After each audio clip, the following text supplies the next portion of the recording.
அல்லேலூயா. நம்முடைய ஆண்டவரும் இரட்சகருமான இயேசு கிறிஸ்துவின் இனிய நாமத்தில் உங்கள் யாவரும் அன்போடு கூட வாழ்த்தி வரவேற்கிறேன்.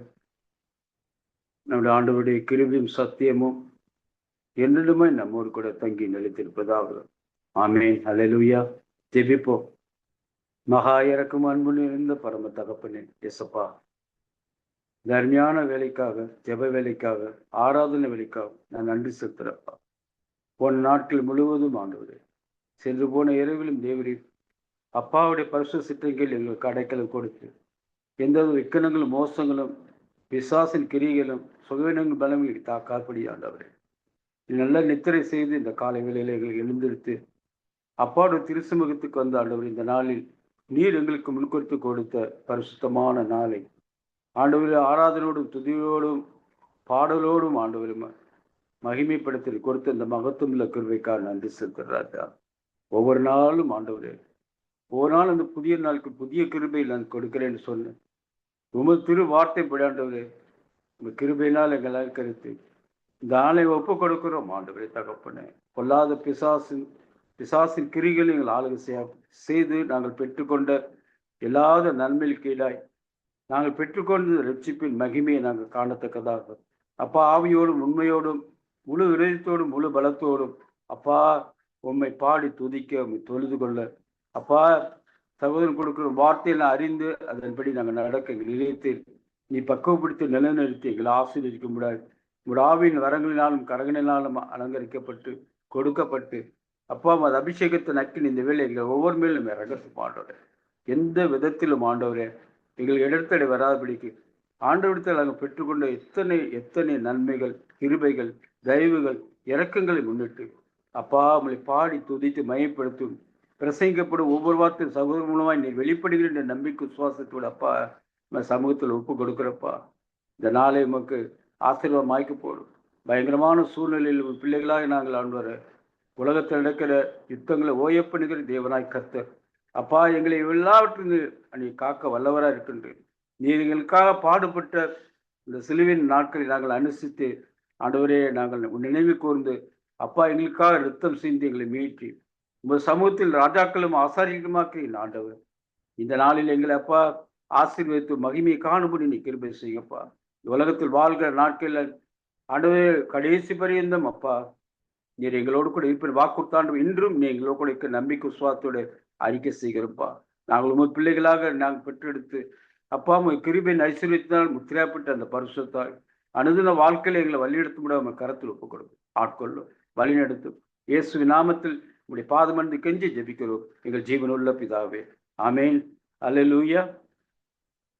முதல் பாடல் பார சிலுவையினை தோளில் சுமக்கும் அந்த பாதம் என் தெய்வம் அல்லவோ, தாகமாய் இருக்கிறேன் என்று சொல்லும் அவர் ஞாபகம் நான் அல்லவோ, அவர் ஞாபகம் நான் அல்லவோ. பார சிலுவையினை தோளில் சுமக்கும் அந்த பாதம் என் தெய்வம் அல்லோ, தாகமாயிருக்கிறேன் என்று சொல்லும் அவர் ஞாபகம் நான் அல்லவோ, அவர் ஞாபகம் நான் அல்லவோ. ஈராறு சீடருடன் வாழ்ந்த அவருக்கு இரு பக்கம் கல்வரல்லோ, ஈராறு சீடருடன் வாழ்ந்த அவருக்கு இரு பக்கம் கல்வரல்லோ, பாவம் அறியாவ பாதத்தில் பணிந்திடும் பாக்கியம் தந்தாரல்லோ, சுக பாக்கியம் தந்தாரல்லோ. பார சிலுவையை தோளில் சுமக்கும் அந்த பாதம் என் தெய்வம் அல்லோ, தாகமாய் இருக்கிறேன் என்று சொல்லும் அவர் ஞாபகம் நான் அல்லவோ, அவர் ஞாபகம் நான் அல்லவோ. கண்களின் கண்ணீரல் பார்வையை ஒளிமங்க பார்த்தீபன் சாவதன்றோ. கண்களின் கண்ணீரல் பார்வையை ஒளிமங்க பார்த்தீபன் சாவதன்றோ. தன்னலமாக சென்ற பாதகள் என்னை வெல்ல பொற்பாதம் ஆணி அல்லோ. அவர் பொற்பாதம் ஆணி அல்லோ. பார சிலுவையினை தோளில் சுமக்கும் அந்த பாதம் என் தெய்வம் அல்லோ. தாகமாயிருக்கிறேன் என்று சொல்லும் அவர் ஞாபகம் நான் அல்லவோ. அவர் ஞாபகம் நான் அல்லவோ. கல்வாரி மலையில் நின்றிடும் சிலுவையை மாப்பாவி நானும் வந்தேன். கல்வாரி மலையில் நின்றிடும் சிலுவை மாப்பாவி நானும் வந்தேன்.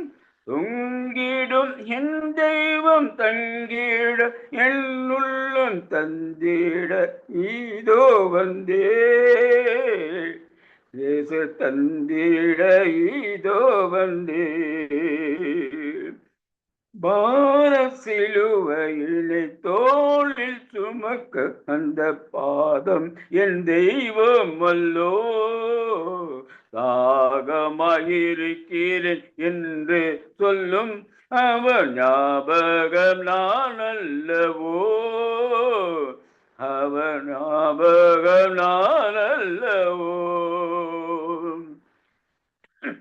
அடுத்த பாடல். ஆனந்தமே பரமானந்தமே, அண்ணலை அண்டினோர்க்கு ஆனந்தமே. ஆனந்தமே பரமானந்தமே, எசு அண்ணலை அண்டினோர்க்கு ஆனந்தமே. எசு அண்ணலை அண்டினோர் ஆனந்தமே. இந்த புவி ஒரு சொந்தமல்லவென்று இயேசு என் நேச பொழிந்தனரே. இயேசு என் நேச பொழிந்தனரே. இக்கட்டு துன்பமும் இயேசுவின் தொண்டற்கு இங்கேயே பங்காய் கிடைத்திடணும். இங்கேயே பங்காய் கிடைத்திடணும். ஆனந்தமே பரமானந்தமே, எசு அண்ணலை அண்டினோர்க்கு ஆனந்தமே. எசு அண்ணலை அண்டினோர்க்கு ஆனந்தமே. கர்த்தாவே நீர் எந்தன் காருண்ய கோட்டையை காரணம் இன்றி கலங்கேனையார். காரணம் இன்றி கலங்கேனையார். விசுவாச பேலையில் மேலோகம் வந்திட மேவிய சுக்கான் பிடித்திடுமே. மேவிய சுக்கான் பிடித்திடமே. ஆனந்தமே பரமானந்தமே, எசு அண்ணலை அண்டினோர்க்கு ஆனந்தமே. எசு அண்ணலை அண்டினோர்க்கு ஆனந்தமே. என்னுள்ளமே உன்னில் சஞ்சலம் ஏன் வினாய் கண்ணீரின் பள்ளத்தாக்கல்லோ இது. கண்ணீரின் பள்ளத்தாக்கல்லோ இது. சீயோன் நகரத்தில் சீக்கிரம் சென்று நம் ஜெயகீதம் பாடி மகிழ்ந்திடலாம். ஜெயகீதம் பாடி நாம் மகிழ்ந்திடலாம். ஆனந்தமே பரமானந்தமே, எசு அண்ணலை அண்டினோர்க்கு ஆனந்தமே. எசு அண்ணலை அண்டினோர்க்கு ஆனந்தமே. கூடார வாசிகளாகும் நமக்கிங்கே வீடொன்றும் நாடென்றும் சொல்லலாமோ. வீடொன்றும் நாடென்றும் சொல்லலாமோ. கைவேலை அல்லாத வீடொன்றை மேலதான் செய்வேன் என சொல்லி போகலையோ. செய்வேன் என சொல்லி போகலையோ. ஆனந்தமே பரமானந்தமே, எசு அண்ணலை அண்டினோர்க்கு ஆனந்தமே. எசு அண்ணலை அண்டினோர் ஆனந்தமே. துன்பங்கள் தொல்லை எடுக்க நிடதுவை தொண்டர் எமை அண்டி வந்திடனோ, தொண்டர் எமை அண்டி வந்திடனோ. சொல்லே முடியாத ஆறுதல் கிருபையை துன்பத்தினூடே அனுப்பிடுவார், துன்பத்தினூடே அனுப்பிடுவார். ஆனந்தமே பரமானந்தமே எசு அண்ணலை அண்டினோ கானந்தமே, எசு அண்ணலை அண்டினோ கானந்தமே. இயேசுவே சீக்கிரம் இத்தரை வாருமே, எலை வெகுவாய் கலங்குறேனே, எலை வெகுவாக கலங்குறேனே. என்ன சத்தம் முக ஜோதியதே அல்ல, இன்பம் தரும் பொருள் ஏதும் இல்லை, இன்பம் தரும் பொருள் ஏதும் இல்லை. ஆனந்தமே பரமானந்தமே எசு அண்ணலை அண்டினோ கானந்தமே, எசு அண்ணலை அண்டினோ ஆனந்தமே. அல்லேலூயா, அல்லேலூயா. ஸ்தோத்திரிக்கிறோம் தகப்பனே, உம்மை நன்றியோடு ஸ்தோத்திரிக்கிறோம். வல்லவரே உமக்கு ஸ்தோத்திரம். உம்மை அண்டினோருக்கு ஆனந்தம், உம்மை விட்டு விலகுவதற்கு அது துயரம் ராஜா. உடைய அன்பை ருசித்து விட்டு அப்பா கலப்பையில் கை வைத்து விட்டு பின்னோக்கி பார்க்காதபடி உடைய கரம் பிடித்து முன்னோக்கி செல்ல எங்களுக்கு கிருபை தந்தீரே, அதற்காக ஸ்தோத்திரம். உலகத்துல 2 வழிகள் இருக்கிறது, ஆனால் நாங்கள் நடக்கிற பாதை ஜீவ பாதை ராஜா. அந்த பாதையில் நித்தமும் எங்களை போதித்து நீ நடத்தி கொண்டிருக்கிறேன். அதற்காக உமக்கு ஸ்தோத்திரம், ஸ்தோத்திரம், ஸ்தோத்திரம், ஸ்தோத்திரம் அப்பா. நன்றி தகப்பனே, நன்றி ராஜா, நன்றி ராஜா. ஹல்லேலூயா. தாய் தன் குழந்தையை தூக்கி சுமப்பது போல நீர் எங்களை தூக்கி சுமக்கிறேன். எங்களுக்காக சிலுவையை சுமந்தேன், எங்கள் பாரங்களை சுமந்தேன். இப்பொழுது எங்களை நீ சுமக்கிறே ராஜா. அப்பா உமக்கு ஸ்தோத்திரம். எத்தனை அன்பு, எத்தனை அன்பு ராஜா. அப்பா ஒரு தாய் தன் பிள்ளையை அன்பினால் தூக்கி சுமக்கிறார் அப்பா.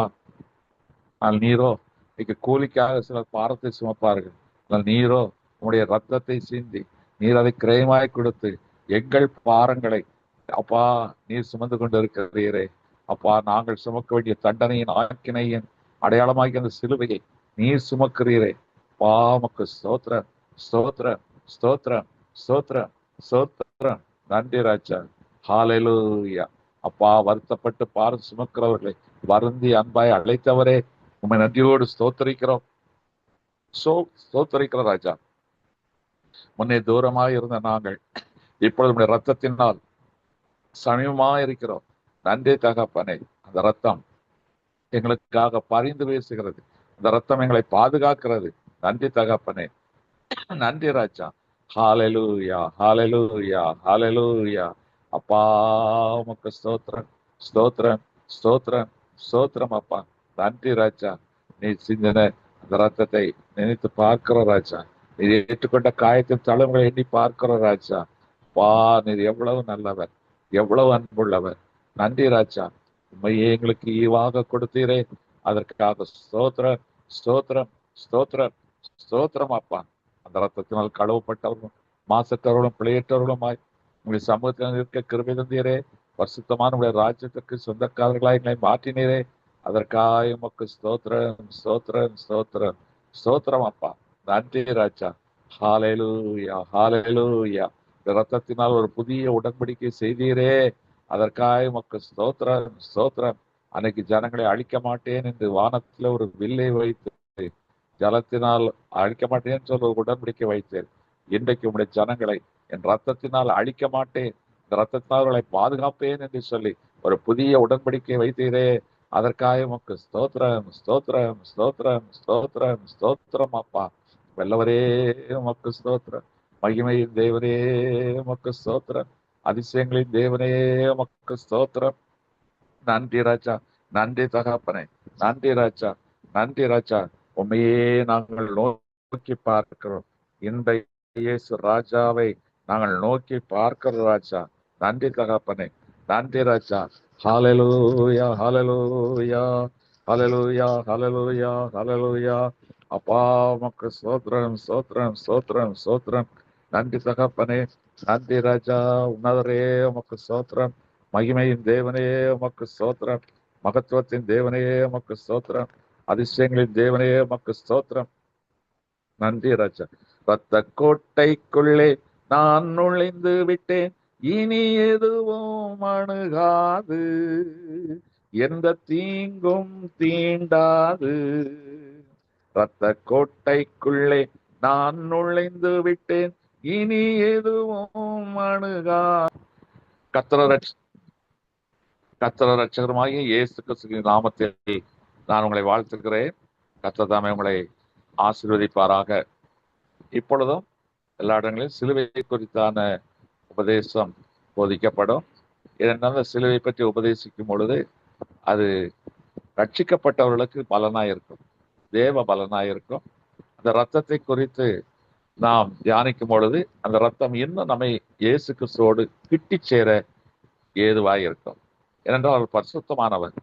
அவருடைய கிட்டி சேர வேண்டும் என்றால் நமக்கு அந்த பரிசுத்தம் வேண்டும். அந்த பரிசுத்தராய் இயேசு கிறிஸ்து ரத்தத்தினால் கழுவப்படும் போது மாத்திரமே நாம் பரிசுத்தமாக்கப்படுவோம். அவை இந்த சிலுவை தியானங்கள் நம்மை அவரோடு கூட கிட்டி சேர்க்கிறது, பரிசுத்தத்தின் மேல் பரிசுத்தம் அடைய செய்கிறது. அப்ப இந்த நாளிலும் அந்த சிலுவை தியானத்திற்கு அடையாளமாக வேதத்திலிருந்து ஒரு வசனத்தை எடுத்து வாசிக்கலாம். அப்போஸ்தலர் நடவடிக்கைகளின் புஸ்தகம் 2ஆம் அதிகாரம் 36ஆம் வசனம். அப்போஸ்தலர் நடவடிக்கைகளின் புஸ்தகம் 2ஆம் அதிகாரம் 36ஆம் வசனம். ஆகையினால் நீங்கள் சிலுவையில் அறைந்த இந்த இயேசுவையே தேவன் ஆண்டவரும் கிறிஸ்துவமாய் இருக்கிறார் என்று இஸ்ரவேல் குடும்பத்தார் யாவரும் நிச்சயமாய் அறிய கடவீர்கள் என்றார். இது பேதுரு, பேச அறியாதவன், மீன் பிடிக்கிறவன், படிப்பறி இல்லாதவன், கலிலேயன். அப்போ ஆண்டவருடைய இயேசு கிறிஸ்துடைய வார்த்தை கீழ்ப்படிந்து எருசலேமில் தரித்திருக்கிறார்கள். கர்த்தருடைய ஆவியானவர் குறிப்பிட்ட நாளில் அவர்கள் மேல் இறங்குகிறார். அவர்கள் அந்நிய பாஷைகள் பேசுவதும் மனிதருடைய பாஷைகளை பேசுவதும் கண்டு எல்லாரும் ஆச்சரியப்படுகிறார்கள். அங்கே யூதர்கள், எல்லா தேசத்து மக்கள் எல்லாரும் பிரமித்து நிற்கிறார். ஏன்னா அது பெந்தெகோஸ்தே பண்டிகையின் காலம். எல்லா மொழியை பேசுகிறோம், அந்த பண்டிகைக்காக வந்திருக்கிறார். பார்த்து பிரமித்து நிற்கிறார்கள். அப்பொழுது பேதுரு எழுப்பி பிரசங்கிக்கிறார். என்ன நீங்கள் ஆச்சரியப்படுகிறீர்கள்? நாங்கள் பேசுவதை இதெல்லாம் பார்த்து உங்களுக்கு ஆச்சரியமாக இருக்கிறதா? இதற்கு காரணம், எந்த இயேசு கிறிஸ்து நீங்கள் சிலுவையில் அறிந்தீர்களோ அவளை பிதா எழுப்பினார். அவரே கிறிஸ்துவாய் இருக்கிறார், பிதாவை தேவனாய் இருக்கிறார். அந்த தேவனாய் இயேசு கிறிஸ்து நாமத்தினால தான் நாங்கள் பேசுகிறோம். அவர் இன்றைக்கு உயிரோடு இருக்கிற தேவன். நீங்கள் அறைந்தீர்கள், கொன்றீர்கள் என்று நீங்கள் நினைக்கிறீர்கள். சிலுவையில் இருந்த அதே இயேசு கிறிஸ்து இன்றைக்கு உயிர்த்தெழுந்து எங்களுக்குள் ஆவியாய் இருக்கிறார் என்று பலத்த சாட்சியாய் சொல்லுகிறான். அவனுக்கு இயேசு கிறிஸ்துவை அறைந்தவர்கள், சிலுவையில் அறைந்தவர்கள் நீங்கள் தான். ஒரு கோளை மறுதளித்து ஓடினவன், நான் அவரை அறியேன் என்று சொன்னவன், இப்பொழுது அவர்தான் என்று அறிந்து தைரியமாக சொல்லுகிறோம். தைரியத்தை கண்டு எல்லாரும் ஆச்சரியப்பட்டார்கள், வியப்படைந்தார்கள் என்றுதான் சொல்லப்பட்டிருக்கிறது. இதே போல அப்போஸ்தலர் நடவடிக்கைகளின் புஸ்தகம் 4ஆம் அதிகாரம் 10ஆம் வசனத்தை வாசிக்க கேட்கலாம். அப்போஸ்தலர் 4:10, உங்களால் சிலுவையில் அறையப்பட்டவரும் தேவனால் மரித்தோரிலிருந்து எழுப்பப்பட்டவருமாய் இருக்கிற நசரேயனாகிய இயேசு கிறிஸ்து நாமத்தினாலேயே இவன் உங்களுக்கு முன்பாக சுஸ்தமாய் இருக்கிறான் என்று உங்களால் எல்லோருக்கும், இஸ்ரவேல் ஜனங்கள் எல்லாருக்கும் தெரிந்திருக்க கடவுள். ஜெபாலயத்துக்கு பேதுருவும் யோவானும் போகிறார்கள். யாசகம் பண்ணி கொண்டிருந்த ஒரு இளைஞர் 40 வயது அவனை காண்கிறார்கள். எடுத்து கொடுப்பதற்கு பொன்னோ பொருளோ அல்ல, வெளியேறப்பட்ட இயேசு கிறிஸ்து நாமம் இருக்கிறது என்று சொல்லி இயேசு கிறிஸ்து நாமத்தினாலே அவனை எழுப்பி நடக்க வைக்கிறார். இது ஒரு பெரிய பேச்சாய் மாறிவிட்டது. அவை பரிசேயர், மதவாதிகள் யாரெல்லாம் இவரை சிலுவையில் அறைய ஒப்பு கொடுத்தார்களோ அவர்களுக்கெல்லாம் ஒரு பெரிய கலக்கம் வந்து விட்டது. இது எப்படி? அப்பதான் சொல்லுகிறேன், இது எப்படின்னு கேட்குறீங்கல்ல. எந்த இயேசு கிறிஸ்து நீங்கள் சிலுவையில் அறைந்தீர்களோ அவர் உயிர்த்தெழுந்தார். நீங்க நினைக்கிற மாதிரி சாகல, உயிரோடு இருக்கிறார். அதுக்கு நாங்கள் சாட்சி. அவருடைய நாமத்தினால்தான் இவன் எழும்பி நடக்கிறான் என்று சொல்லுகிறார். எனக்கு அருமையான தேவச்சன, இயேசு கிறிஸ்து உயிரோடு எழுப்பப்பட்டார், பரத்துக்கு போயிருக்கிறார். அவர் வருவரைக்கும் தேற்றவுடனே பரிசுத்தாவியை கொடுத்திருக்கிறார். இன்னைக்கு நாம் அவரால் நடத்தப்பட்டு கொண்டிருக்கு. எவர்கள் தேவனுடைய ஆளுநர் நடத்தப்படுகிறார்களோ அவர்கள் தேவனுடைய புத்திரருமாய் இருக்கிறார்கள். இப்ப இயேசு கிறிஸ்து இன்றைக்கும் ஜீவிக்கிற தேவனாய் இருக்கிறார். அப்போ அன்னைக்கு அங்க சிலுவையில் அறைந்த கூட்டம், நாங்க தானே சிலுவையில் அறைந்தோம், அவரை அடக்கம் பண்ணோம், அவர் கல்லறையில முத்திர வைத்தோம் என்று சொல்லி அவர்கள் சந்தேகத்தோடு இருக்காங்க.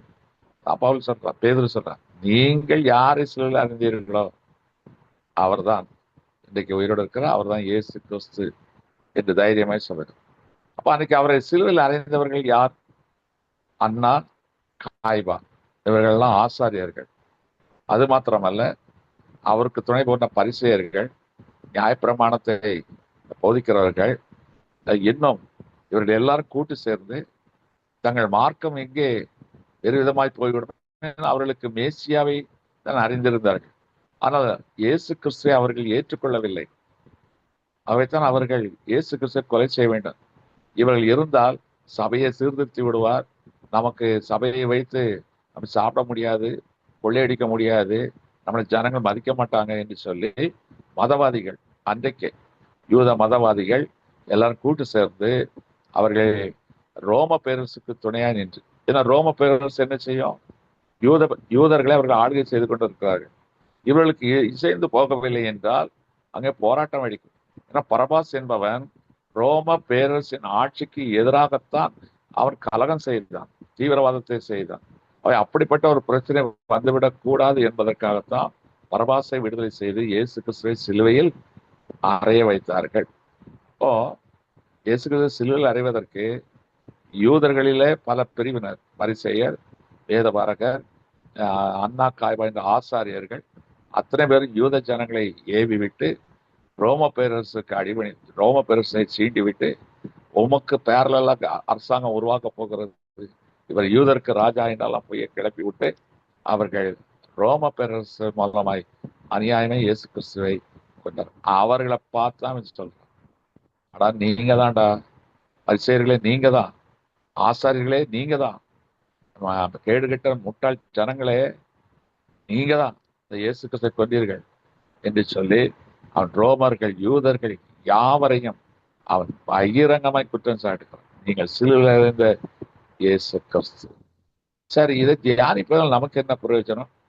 அன்னைக்கு இயேசு கிறிஸ்து சிலுவையில் அறையப்பட்ட அந்த சூழ்நிலையில இன்னும் அநேகர் இருந்தார்கள், சம்பந்தமே இல்லாதவர்கள். இவங்களால் சம்பந்தப்பட்டவங்க, இந்த 4 சாராரும் சம்பந்தப்பட்டவர்கள். ஆனால் சாராத சிலரும் அன்னைக்கு எருசலேமில் இருந்தார். அவர்களும் இயேசு கிறிஸ்துவை விரோதமாய் செய்த காரியங்கள் இன்னைக்கு அதுதான் நினைக்கிறாங்க. நாம பெருசா சதி செய்து இயேசு கிறிஸ்துவ சிலுவையில் அறையல, ஆனால் இன்றைக்கும் உயிர்த்தெழுந்த இயேசு கிறிஸ்துவை நாம் காயப்படுத்திக் கொண்டிருக்கிறோம், சிலுவையில் அறைந்து கொண்டிருக்கிறோம். அது எப்படி? வேதத்தில் சொல்லப்பட்டிருக்கிறது. இயேசு கிறிஸ்துவை குறித்து ஒரு தீர்க்க தரிசனமான வார்த்தை உண்டு. ஏசாயா 53:5, ஏசாயா 53:5,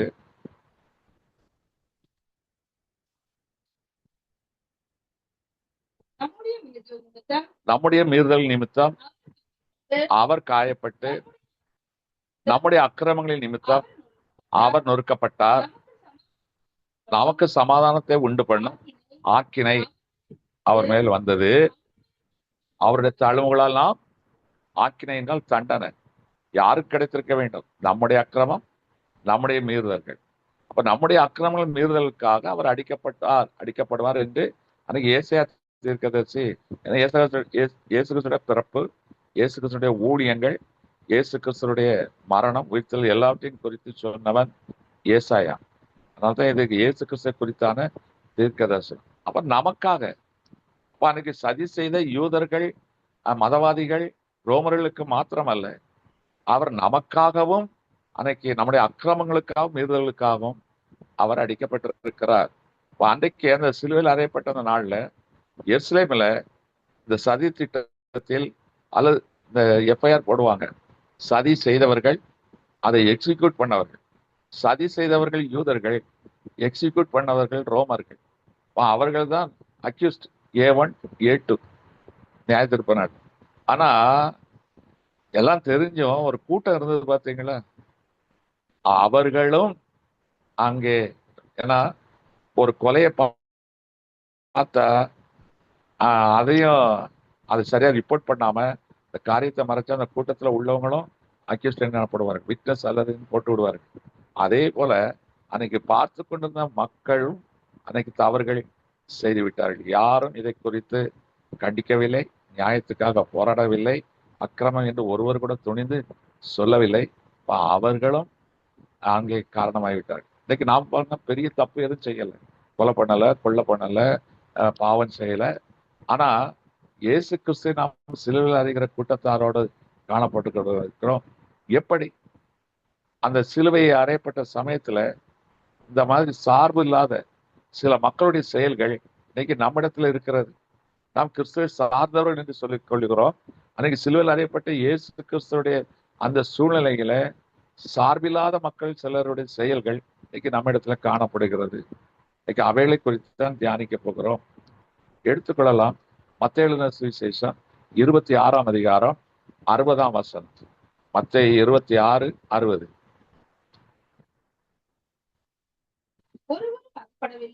ஒருவரும் அகப்படவில்லை, அநேகர் வந்து பொய் சாட்சி சொன்னார்கள், அவர்கள் சாட்சி ஒவ்வவில்லை. கடைசியில 2 பொய் சாட்சிகள் வந்தது. பாருங்க, அங்க நியாய வீதி சபையில நியாய தீர்ப்பு, அந்த நியாயம் விசாரிக்கிற இடத்துல இயேசு கிறிஸ்து கொண்டு போகிறார். அப்போ எப்பவும் 2 சாட்சிகள் வேணும். எதுவுமே இருவர் சாட்சினால்தான் குற்றம் உறுதிப்படுத்தப்படும். விட்னஸ் வேணும். நிறைய பேர் வந்து சொல்றாங்க, அப்படி செய்தான் இப்படி செய்தான், ஒன்னும் ஒத்து வரல, எல்லாமே டிஸ்கார்ட், எல்லாம் டிஸ்குவாலிஃபைட் ஆயிடுச்சு. 2 பேர் வராங்க. இந்த கோர்ட்டுல போனீங்கன்னா இந்த கையெழுத்து போடுறதுக்கு விட்னஸ் 2 பேர் வேணும், கை நாட்டு போடுறது, அதுக்குன்னு ஒரு கூட்டம் இருக்கும். அதே மாதிரி சில நேரத்துல லாயர் சில காரியங்களுக்கு சில விட்னஸ் கண்ணில் பார்த்த சாட்சிகள் இருப்பார்கள், ஆனா பொய்யான சாட்சிகளும் ஏற்படுத்தப்படுவார்கள். இதெல்லாம் நடைமுறையில இருக்கு. அப்ப அன்றைக்கு இருவர் வந்து பொய் சாட்சி சொல்லுகிறாரு. எவ்வளவு துணிகரம்! அவர்களுக்கு எவ்வளவு காசு கொடுத்தாங்களோ தெரியாது. இயேசு கிறிஸ்துக்கு விரோதமாய் பொய் சாட்சி சொல்லுகிறார்கள் என்றால் அவரை அறியவில்லை. அறியாமலேயே காசுக்கு ஆசைப்பட்டு அந்த நாட்களிலே அவர் பொய் சாட்சி சொல்லுகிறாரு. வேதத்தை அறிஞ்சிருந்தாங்கன்னா அவன் பொய் சாட்சி சொல்லியிருக்க மாட்டாங்க. என்றால் அன்னைக்கு மோசேயின் பிரமாணம் என்ன சொல்லுகிறது? யாத்ராமத்தின் புஸ்தகம் 20ஆம் அதிகாரம் 16ஆம் வசனம். யாத்ராமத்தின் புஸ்தகம் 20ஆம் அதிகாரம் 16ஆம் வசனம். பிறனுக்கு விரோதமாக பொய் சாட்சி சொல்லாதிருப்பாயாக. அப்போ யூதன் வந்து பொய் சாட்சி சொன்னா மனசாட்சி குத்தம், ஏன்னா அவனுக்கு பிரமாணம் தெரியும். அப்போ வேற யாரையோ புறஜாதிகளை தேர்ந்தெடுத்து பொய் சாட்சி. இன்னைக்கு நீங்களாலும் புறஜாதிகள், இன்னைக்கு அவருடைய ரத்தத்தால் கழுவப்பட்டதான் சொந்த ஜனம். இன்னைக்கு நமக்குள்ள பொய் தேவனால் அருவருக்கப்பட காரியம். பொய் சொல்லுகிறவர்கள் தேவனுடைய ராஜ்யத்தில் பிரவேசிக்க மாட்டார்கள் என்றே வெளிப்படுத்தும் விஷயத்தில் எழுதப்பட்டிருக்கிறது. பொய் வந்து கர்த்தர் அருவருக்கிறது. பொய் உதடுகளை கர்த்தர் வெறுக்கிறார். பொய் பேசினாவும் கர்த்தருக்கு அருவருப்பு. பொய்யான காரியங்களை சொல்லக்கூடாது. கண்டதை நான் இதை கண்டேன், அதுல நீதி என்ன இருக்கு நியாயம் என்ன இருக்கு தெரியாது, நான் இந்த காட்சியை கண்டேன். ஒருத்தன் பனமரத்தடியில இருந்து சொல்லுவாங்க, ஒரு பழமொழி சொல்லுவாங்க, பனமரத்தடியில இருந்து பாலை குடிச்சாலும் கள்ளு குடிச்சான்னு சொல்லுவாங்க. ஆனா அவன் எதையோ குடிச்சான். எதை குடிச்சான் அதை தீர விசாரிச்சாதான் தெரியும். இன்னைக்கு நம்ம கண்ணால பார்த்து சொல்றதுலயும் சில தவறுகள் வந்து விடுங்க. ஆனா இன்னைக்கு என்ன சொன்ன, பொய்யாக திரித்து காசிப்ஸ் நீங்க நிறைய கருத்து செய்வாங்க. இன்னைக்கு இந்த யூடியூப்லாம் இருக்கு பார்த்தீங்களா, நியாயத்திற்கு வந்து அந்த யூடியூப் நடத்துற அத்தனை பேர் செத்து போவாங்க, நரகத்துலதான் போட போடும். ஒரு சின்ன செய்தி இருக்கும், அதை திருசாவாக மாத்தி என்னென்னலாம பண்ணி கொஞ்சம் யூக்கு பாருங்க. இன்னைக்கு மனுஷன் என்ன செய்யறான், கற்பனையாய் புனைக்கிறான். அப்போ பொய் சொல்ல ரொம்ப கற்பனை சக்தி உடையவனா இருப்பாங்க போல இருக்கு. விடுஞ்சி மக்களை குழப்பி எது உண்மைன்றே தெரியல, எது உண்மையென்றே தெரியவில்லை.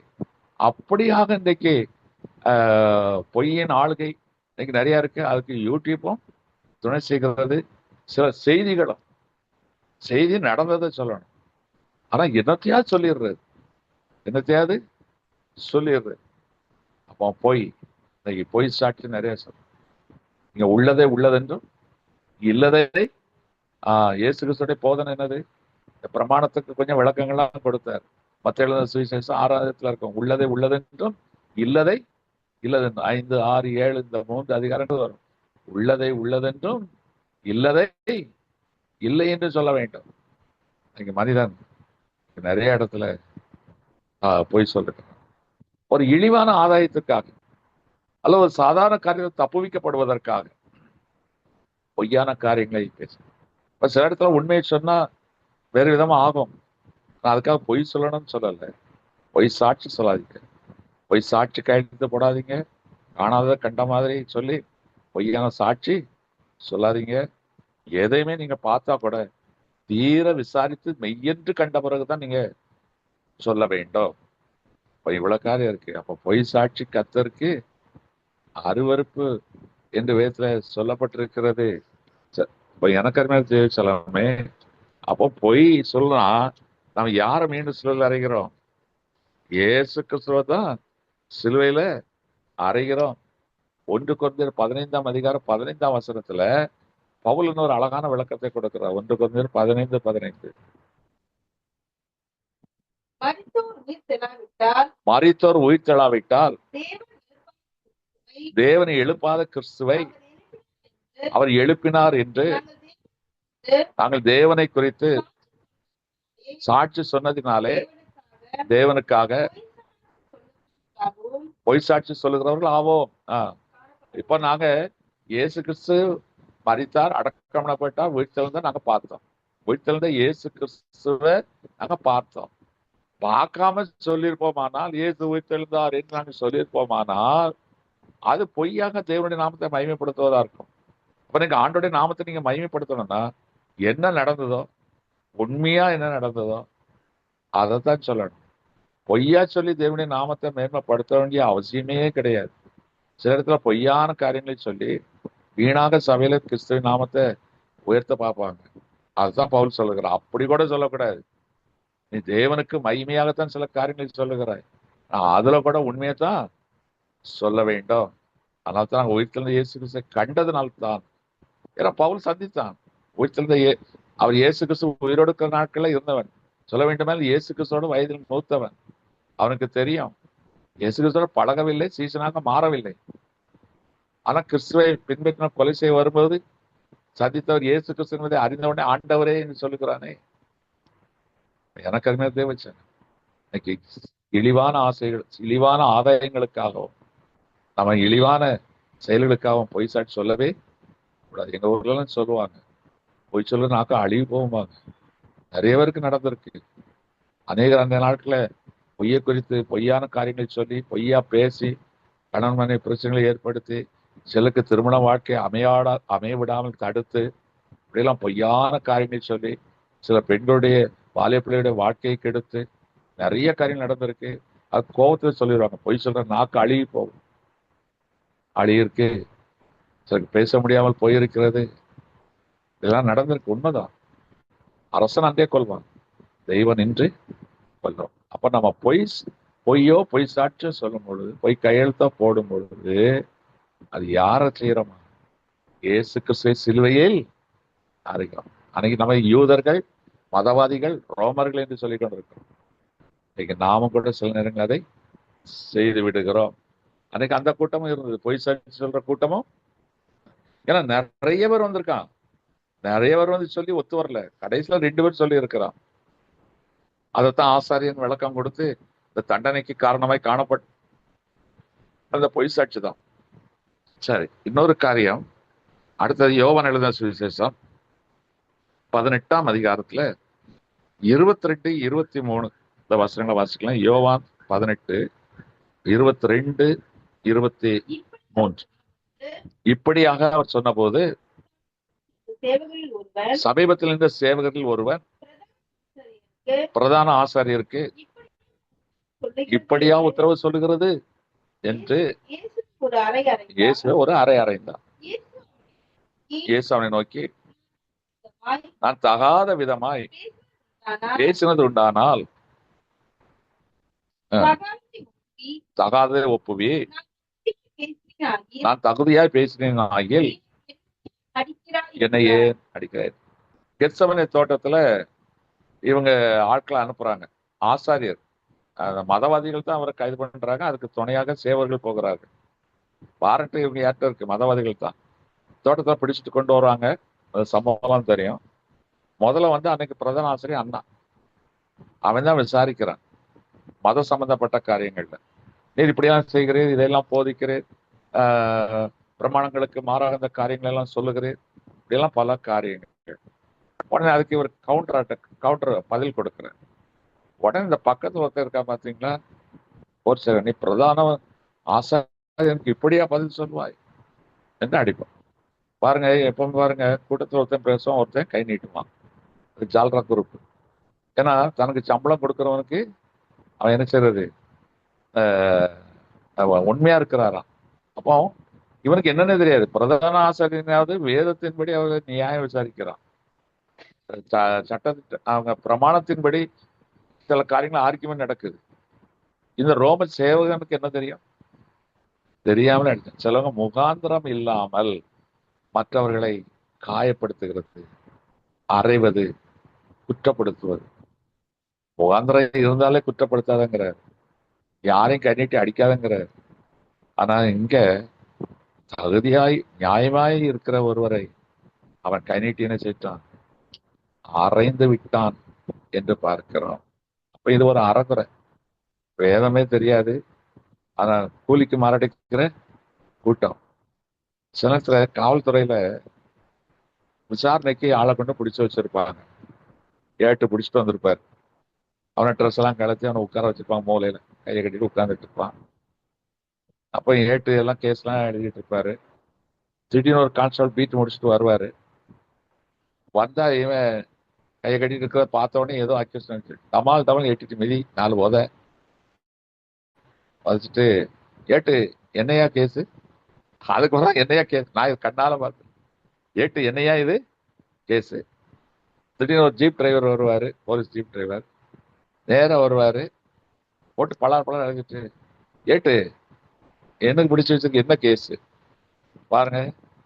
அவனை காரணம் தெரியாமலேயே இன்னைக்கு எத்தனை காரியங்களை நாம் பேசுகிறோம், அறைகிறோம், மற்றவர்களை குற்றப்படுத்துகிறோம். எதுவுமே யாரையும் குற்றப்படுத்த. அதனால்தான் இயேசுடைய உபதேசம் ரொம்ப சூப்பரான உபதேசம். யாரையும் குற்றப்படுத்தாது, காயப்படுத்தாது, அவரே செய்தாலும் மன்னிங்க. இன்றைக்கு நம் வார்த்தைகள் அரையிறோம், பலார்னு அரையிறோம். சில சொல்லுவாங்க பலார்னு அரைஞ்ச மாதிரி இருந்தது. ஏன்னா வார்த்தை என்னதான் பலார்னு அரைஞ்ச மாதிரி இருந்தது. முகாந்திரம் இல்லாம அரைக்கிறான். 29:5 நீதிமொழிகள் படிக்கலாம். நீதிமொழிகள் 29:5.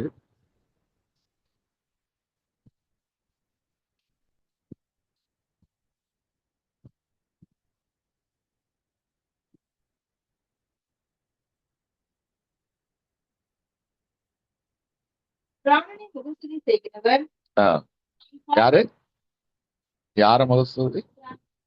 பிறனை முகஸ்துதி பண்ணுகிற செய்கிறவன் அவன் கால்களுக்கு இது ஒரு முகஸ்துதி. அர்த்தமே தெரியாது, காரணமே இல்லாது, ஆனா முகஸ்துதி. கொஞ்சம் யோசிச்சு பாருங்க. அவனுக்கு கண்ணியே வருவிக்கிறான் என்று சொல்லப்பட்டிருக்கிறது. அரைந்தவர். ரொம்ப ஜாக்கிரதையா இருக்கணும். இந்த டிவில எல்லாம் இப்ப இந்த அரசியல் கட்சிகள் கூட்டம் இருக்கும். இப்பதான் 1008 தலைவர்கள் இருக்காங்க, 1008 சேனல் இருக்கு. எல்லாரும் மைக் எடுத்து போயிடுவான், ஒருத்தர பேட்டி கிளம்பான். அவன் பின்னால ஒரு 10 பேர் செலமா நிற்பான். பாருங்க, இவன் முட்டாள்தனமா பதில் சொல்லிட்டு இருப்பான். அதை அப்படியே ஒரு ஆக்ஷன் கொடுப்பாங்க பாருங்க. நான் அதைத்தான் பார்த்து ரசிப்பேன். இந்த பின்னால 10 பேர் நின்றுட்டு அவங்க முகநாடி என்னவோ அவங்க தலைவர் பெரிய அர்த்தமுள்ள காரியத்தை பேசுகிற மாதிரியும், அப்படி கோபத்தை காட்டுறதும், புன்னகை பூக்குறதும் ரொம்ப காமெடியா இருக்கும். அதான் ஜால்ரா கூட்டம். நியாயத்தை சரியா பேசணும். இப்ப நியாயமே தெரியாமல் அரைந்தான். எந்த சூழ்நிலை மற்றவர்கள் வார்த்தையினால் அரைந்து விடாது, காயப்படுத்தி விடாது. அறைவதற்கு முன்னால் காரணத்தை தெரிந்து கொள்ளுங்கள். தெரிந்தா கூட அறைய வேண்டாம் என்றுதான் வேதம் சொல்லுகிறது. உங்க இயேசு கிறிஸ்துவை முகாந்திரம் இல்லாமல், காரணமே தெரியாமல் ஒன்று பேசும். இப்ப காரணம் தெரியாமல் யாரையாவது காயப்படுத்தி விட்டால் அது இயேசு கிறிஸ்துவை நாம் சிலுவையில் அறிவதற்கு சமானம். இன்னும் பாருங்க, அந்த அந்த சிலுவை பயணத்துல வர சில கூட்டங்கள், இது ஒரு கூட்டம் என்னமே தெரியாம, இந்த காக்கா கூட்டம், ஜால்ரா கூட்டம், ஜெய் ஜெயின்னு போகும், எதுக்குன்னே தெரியாது, அந்த மாதிரி நடக்கும். இந்த ஒரு கூட்டம். அடுத்த ஒரு கூட்டம் லூக்கான சுவிசேஷம் 23ஆம் அதிகாரம் 20ம் 25மான வசனங்களை வாசிக்கலாம். லூக்கான சுவிசேஷம் 23ஆம் அதிகாரம் 20ம் 25மான வசனங்கள். பிலாத்து இயேசுவை மறுபடியும் அவர்களிடத்தில் பேசினான். கலகத்து நிமித்தமும் கொலைபாதகத்து நிமித்தமும் காவலில் போடப்பட்டிருந்தவனை அவர்கள் கேட்டுக்கொண்டபடியே விடுதலையாக்கி இயேசுவையோ அவர்கள் இஷ்டத்திற்கு ஒப்புக்கொண்டார். ஒரு நீதிபதி, ஒரு ஜட்ஜ், ராஜாவுக்கு அடுத்த ஸ்தானம். இவன் என்ன வேணாலும் தண்டனை கொடுக்கலாம், யாரையும் விடுவிக்கலாம். இப்ப இவன் பார்க்கறான், இவர் எதுவும் தப்பு செய்யல, நீதிமான், மனைவிடத்திலிருந்து சீட்டு வருகிறது. இவரை விடுவிக்க அவன் பல முயற்சிகள் செய்கிறான். ஆனா அந்த யூதர்களும் மதவாதிகளும், அப்போ பஸ்கா பண்டிகை வேற நடக்குது. அப்ப இந்த யூதர்கள் ஏற்கனவே பல கலவரங்களை செய்கிறவர்கள். இந்த பண்டிகை தோறும் பஸ்கா பண்டிகையோடு ஏற்கனவே பல கலவரத்தை செய்வாங்க. அதை அடக்கிறது தான் அங்க பிலாத்து வந்திருக்கிறார். ஏன்னா அந்த ஊருக்கு ஏறுவது தான் அதிபதி. பிலாத்து வந்ததுக்காரனே ஸ்பெஷல் டியூட்டியில் தான் வந்திருக்கிறார். ஏன்னா பஸ்கா பண்டிகையோடு அந்த யூதர்கள் ஏதாவது ஒரு கலவரம் பண்ணுவாங்க, ரகலை பண்ணுவாங்க. ஏன்னா எல்லா தேசத்திலும் வந்து கூடி வருவாங்க. ஏன்னா கிரேக்க மொழி பேசுகிற யூதர்களும் இருந்தார்கள், மற்ற மொழிகளை பேசுகிற யூதர்களும் சிதறி கிடந்தார்கள்.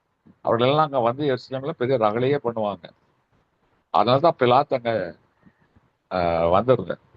அவரு பார்த்துட்டு எந்த குற்றமும் செய்யலையே, இவருக்கு எதுக்கு தண்டனை கொடுக்கணும், அவரை விடுவிக்க மனதாய் இருந்தார்.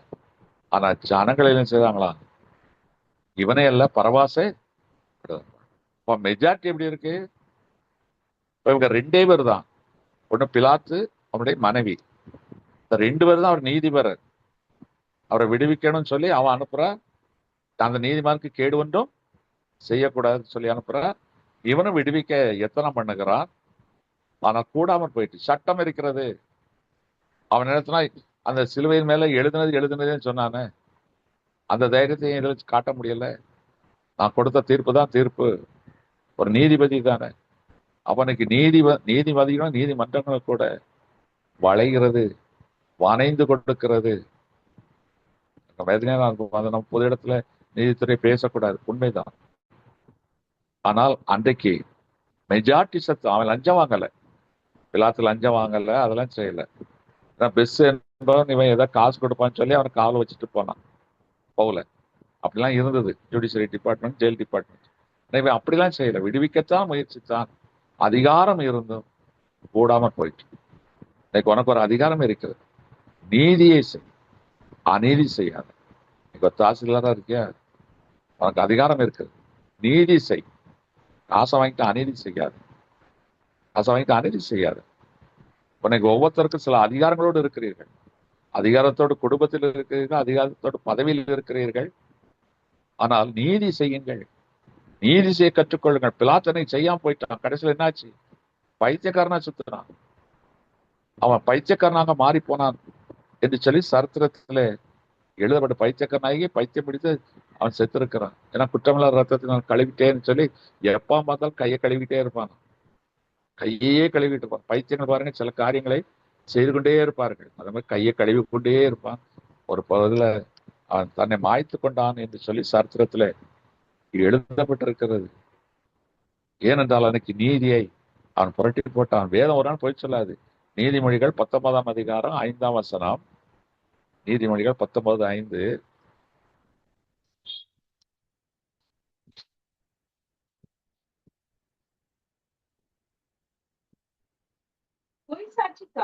பொய் சாட்சிக்காரன் ஆக்கினைக்கு தப்பான், பொய்களை பேசுகிறவனும் தப்பு.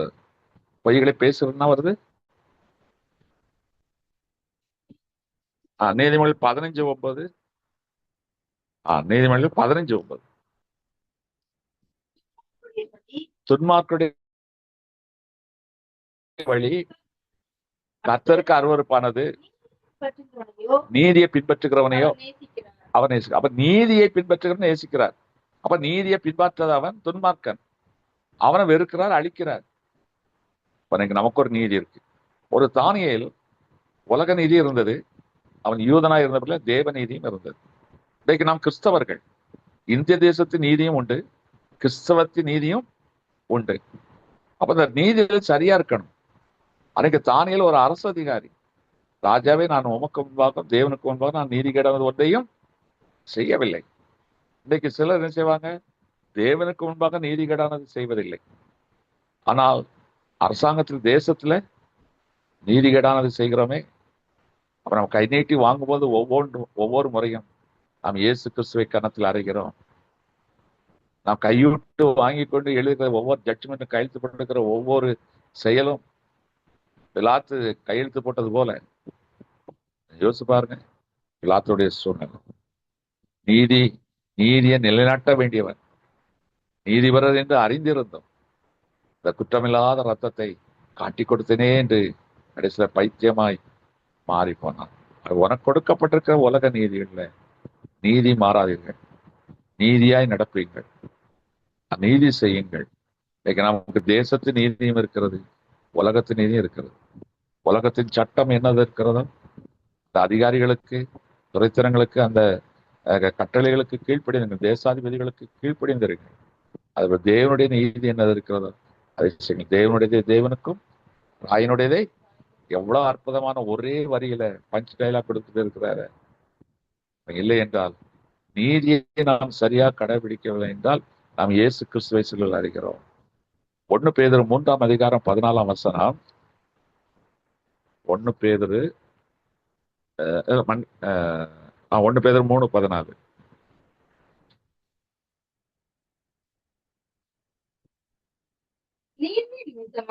நீதி நிமித்தமாக நீங்கள் பாடுபட்டால் பாக்கியவான்களாய் இருப்பீர்கள்.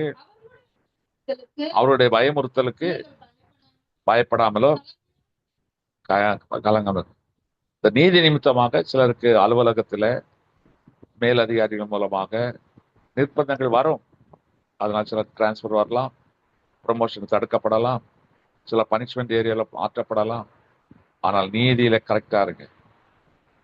ஒரு ஐஏஎஸ் ஆஃபீஸர் சொன்னார், என்னுடைய 23 வருட அனுபவத்துல 36 முறை நான் மாற்றப்பட்டேன். அப்ப 5 மாசம் கூட ஒரு இடத்துல இல்லை.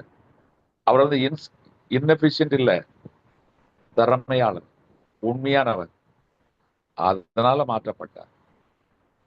யோசிச்சு பாருங்க. நீதி உலகம் இன்னைக்கு என்ன செய்யும், அநீதிக்காரர்களுக்கே கனப்படுத்தும், நீதி செய்கிறவர்களை புத்தி இல்லாதவர்கள் தான் சொல்லும். பாடுகள் வரத்தான் செய்யும், ஆனால் பரத்தில் உனக்கு பல நீதி செய்கள் பாக்கியவான்கள் அவர்கள் தேவனுடைய புத்திரராக இருக்கிறார், அவருக்கு பரலோகத்துல மிகுந்த பலன் இருக்கிறது.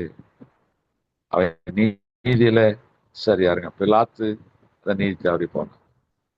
பிலாத்துனாலதான் இயேசு கிறிஸ்து சிலுவையிடப்பட்டார் இல்ல, ஆனா அவன் போட்ட ஒரு கையெழுத்து நிர்பந்தத்தினால் இப்போ அவன் கையெழுத்து போட மறுத்து பதவியை திறந்து போயிருக்கலாம். கையெழுத்து போட மாட்டேன்னு சொல்லியிருந்தால் இவர்கள் கலகம் செய்து இயேசு சிலுவையில் அறிந்திருப்பார்கள். அப்படி அறிந்திருந்தா கூட அந்த ரத்தப்பள்ளி வேற போயிருக்கும். ஆனா அதை கேட்டான், இந்த நீதிமான் ரத்தப்பள்ளிக்கு நான் பொறுப்பல்லன்னு சொன்ன யூதர்கள் என்ன செய்தார்கள், இந்த ரத்தப்பள்ளியை நாங்கள் ஏற்றுக்கொள்ளுகிறோம் என்று சொன்னதுனால்தான் அவன் கையை கழுவி கையெழுத்து போட்டான். சரி, அது போக லூக்கா எழுதின மத்தேயு எழுதின சுவிசேஷம் 27ஆம் அதிகாரத்துல 23 இருந்து 27 31 வரைக்கும். மத்தேயு 27 31 வரைக்கும். அப்பொழுது தேசாதிபதியின் போர் சேவகர் இயேசுவை தேசாதிபதியின் அரண்மனையிலே கொண்டு போய் போர்ச்சேரின் கூட்டம் முழுவதையும் அவரிடத்தில் கூடி வர செய்து அவர் வஸ்திரங்களை கழற்றி சிவப்பான மேலங்கி அவருக்கு உடுத்தி முள்ளுகளால் அவருக்கு ஒரு முடியை பின்னி அவர் சிரசின் மேல் வைத்து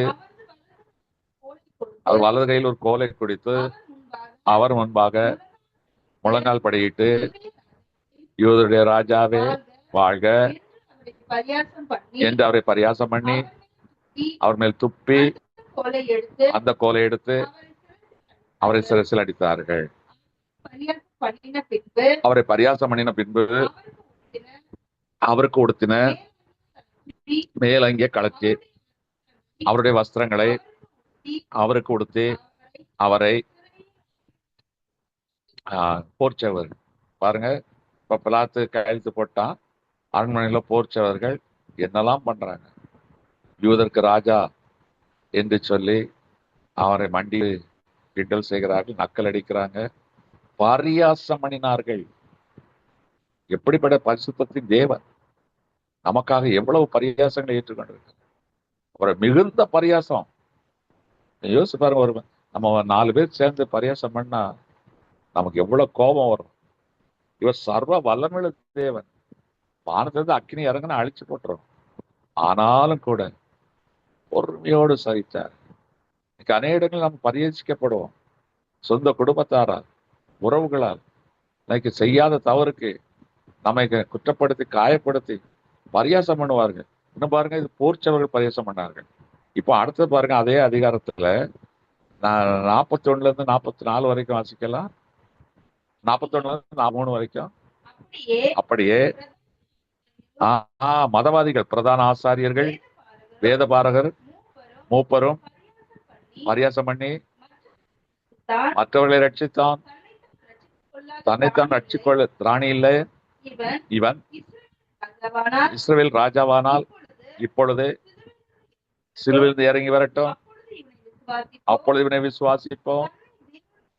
தன்னை தேவன் என்று குமாரன் என்று சொல்லி தேவன் மேல் நம்பிக்கையாய் இருந்தானே, அவன் இவன் மேல் பிரியமாய் இருந்தால் இப்பொழுது இவனை ரட்சிக்கிட்டு டீஸ் பண்றாங்க. பாருங்க, அவருக்கு வல்லமை இருக்கு, ஆனா அதை டீஸ் பண்றாங்க.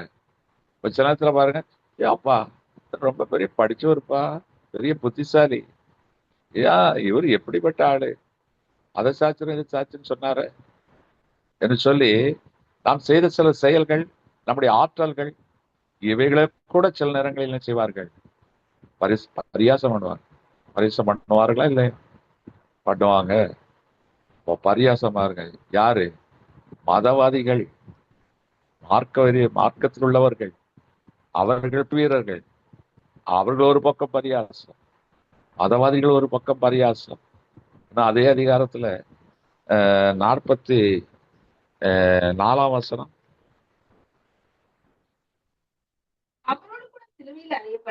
அவரோடு கூட சிலுவையில் அறையப்பட்ட கள்ளரும் அந்தபடியே அவரை கள்ளர் கூட பாருங்க, அவனுக்கு என்ன தெரியும்? இயேசு கிறிஸ்து 3 வருஷம் தான் ஊழியம் செய்றாரு. அவன் கிட்டத்தட்ட ஆயுள் கைதியா இருக்கிறான். அவனுக்கு தான் இப்போ தண்டனை கொடுத்துருக்கு, சிலுவை மரத்துல தொங்க போறாங்க. அவர்களும் நிந்தித்தார்கள். எங்கெல்லாம் பாருங்க, சக குற்றவாளிகள். அப்போ போர்ச்சேவர்கள், அடுத்தது மதவாதிகள், அடுத்தது மூப்பர்கள், அவங்க கேலி பேசுறாங்க. கள்ளர்களும் பொல்லாதவனும், ஒட்டுமொத்த சமுதாயம் அப்போ இயேசு கிறிஸ்துவை பரியாசம் பண்ணுகிறார்கள். எல்லாத்தையும் தாங்கி கொண்டார். புலம்பல் 3ஆம் அதிகாரம் 14ஆம் வசனத்துல எரேமியா புலம்புற ஒரு வார்த்தை ரொம்ப அருமையாக இருக்கும். புலம்பல் 3:14.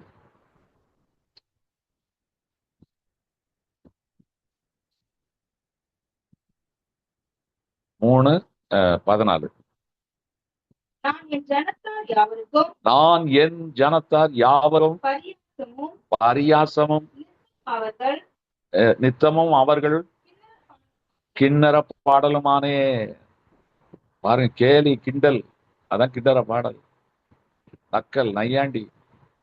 இன்னைக்கு மனுஷன், இன்னைக்கு நான் கர்த்தருடைய பிள்ளைகளா இருப்பதனால சில நேரம் ஆசைகள் இல்லாத இருக்கும்போது, அது ஏதோ ஒரு சின்ன காரியத்துல நம்ம அவமானப்படும், நம்ம எவ்வளவு பரியாசப்படுகிறது. இந்த பரியாசத்தை கடந்து வராம யாரும் ஊழியக்காரனா இருக்க முடியாது. ஊழியக்காரனா வந்தா பரியாசங்கள் வரும், நமக்கு மேல கமெண்ட்ஸ் வரும், பொல்லாப்புகள் வரத்தான் செய்யும். நம்ம பாராட்டாது. உண்மை. நலம் ஊழியக்காரன் பிறகு இந்த பரியாசங்கள்லாம் சந்தித்திருக்கு. என் சொந்த குடும்பத்தார், எங்க அப்பாவுடைய வழியில வந்தவர் பெரிய ஊழியக்காரன் ஆயிட்டாரு. பிச்சை எடுக்க போறான். பிச்சை எடுக்க போகிறான்னு சொன்னார். நான் சொன்னேன், அப்படியே பிச்சை எடுக்க உங்க வீட்டுக்கு வர மாட்டேன். என் ஆண்டவர் என்ன பிச்சை எடுக்க வைக்க மாட்டார் அப்படி சொல்லிட்டு வந்து அவர்கள் வெட்கப்பட்டார்கள். நான் கர்த்தனை கொடுக்கிறவனுக்கு தான் வைத்திருக்கிறேன். அவருடைய கருத்துல வாங்குறவன் தான் வைத்திருக்கிறேன். அவருடைய கருத்துல வாங்குறவன் பிச்சைக்காரனா? இன்னைக்கு மற்றவர்கள்லாம் வேலை செய்து எஜமான்ட்டு இருந்து சம்பளம் வாங்குவாங்க, கேஷீட் இருந்து வாங்குவாங்க. ஆனா அன்னைக்கு பரியாசப்படுத்தப்பட்ட ஏன்னா கர்த்தருடைய கரத்திலிருந்து சம்பளம் வாங்க எவ்வளவு ஒரு பெரியமை கர்த்தர் கொடுத்திருக்கிறார். நாம எல்லாராலும் பரியாசிக்கப்படுவோம். இன்னைக்கு உங்களை எதனால பரிகாசித்தா தெரியாது. ஒரு அண்ணாளை இப்படி சக்களத்தை பரியாசம் செய்கிறார். வேதத்துல நிறைய இடத்துல இருக்கு. தாவீது சீமையினால் பரியாசம் பண்ணப்படுகிறார். வேலியாளர்களின் மகனே என்று சொல்லி தகாத வார்த்தைகள், அபியூசிவ் லாங்குவேஜ், அதை சொல்லி அவனை பரியாசம் பண்ணினார். எத்தனை இடத்துல யோசிச்சு பாருங்க. நீங்க பழைய ஏற்பாடுல படிங்க. நிறைய இடத்துல தேவ மனிதர்கள் எப்படியெல்லாம் பரியாசம் பண்ணப்பட்டார்கள் பார்க்கிறோம். இன்றைக்கு நீ எந்த பரியாசத்து மத்தியில் இருக்கிற? அந்த பரியாசம் உன்னை சிலுவையின் வேதனை கொடுக்கும். ஆனா அந்த இயேசு கிறிஸ்து சிலுவையிலே பரியாசிக்கப்பட்டதனால் இன்னைக்கு உன்னுடைய வாழ்க்கையில பரியாசங்கள் நீங்கி பிரகாசமாய் மாறுகிறது. உன்னை யாரெல்லாம் தூற்றினார்களோ அவர்கள் போற்றும்படியாய் தூற்றப்பட்டவர்கள் நடுவிலே உன் தலையை கர்த்தர் உயர்த்துவார். 2 கள்ளர்கள் தூற்றினார்கள். அவர் நடுவில் தூக்கப்பட்ட இயேசு கிறிஸ்து மகிமைப்படுத்தப்பட்டார்.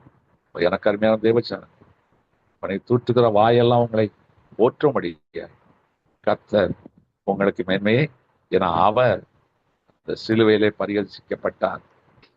அது அவருக்கு தெரியும். பரியாசம் எவ்வளவு வேதனை என்பது அவருக்கு தெரியும். அந்த பரியாசத்தின் மத்தியில் இருக்கிற உங்களுக்கு கர்த்தர் பிரகாசமான வாழ்வை கொடுக்க விரும்புகிறார்.